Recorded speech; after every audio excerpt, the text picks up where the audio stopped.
Eu tive a sorte de conhecer o Milor quando eu era muito pequeno, muito criança, assim. Eu era muito fã dele desde pequeno, porque eu tinha um livro lá em casa que era o Milor Definitivo, que era um livro uma coletânea de frases do Milor. E eu adorava esse livro quando pequeno, era tipo um dicionário para mim.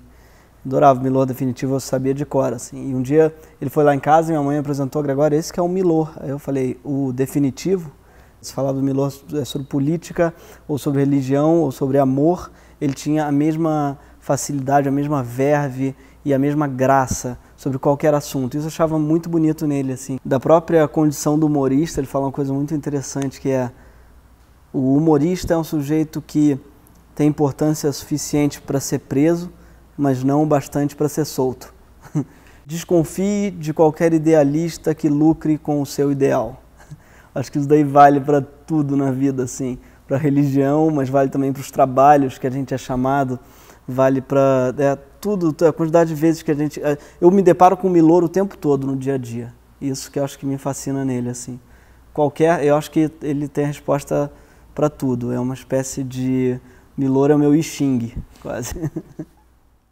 O Chico Anísio eu não tive a sorte de nem conhecer pessoalmente, e nem de pegar tanto na televisão aberta, a não ser na escolinha do professor Raimundo, na qual ele era mais um escada.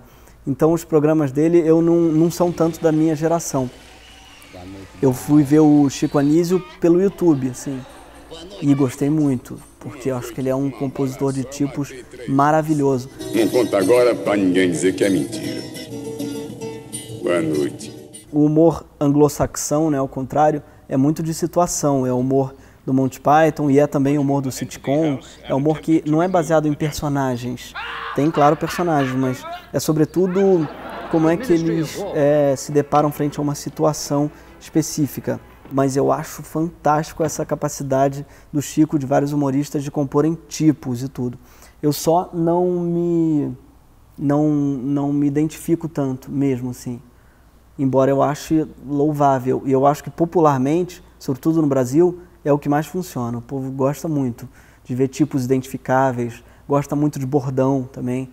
É uma coisa que eu acho que tem o seu valor, sobretudo que é muito comunicativa. Eu acho que é a plateia que define o tipo de humor, totalmente. Assim, todo humorista, eu acho que muda o material de acordo com a plateia. É muito difícil um sujeito entrar no palco e ter um roteiro fixo, que ele não mude, que ele não sinta a plateia. E isso aí no Zé, então, nem se fala. É a plateia que molda o espetáculo, assim. Então, com certeza, mudou muito.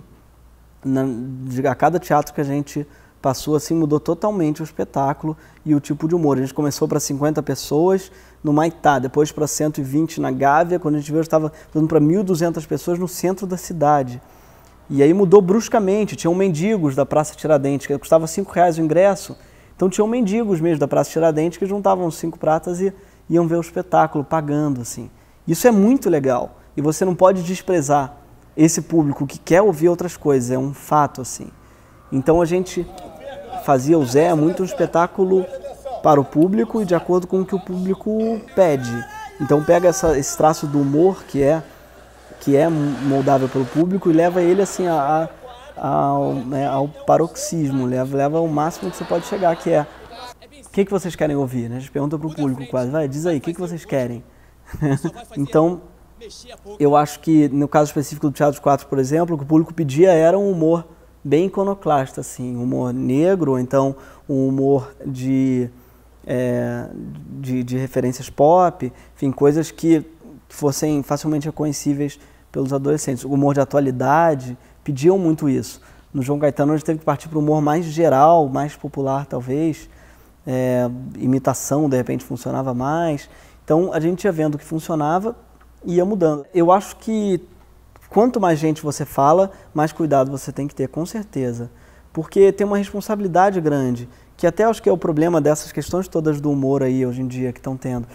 Os limites do humor, sei lá o quê. No fundo é também um pouco os limites da comunicação, os limites do falar em público, os limites, né? Porque tem aquele ditado clássico: não se fala de corda em casa de enforcado, né?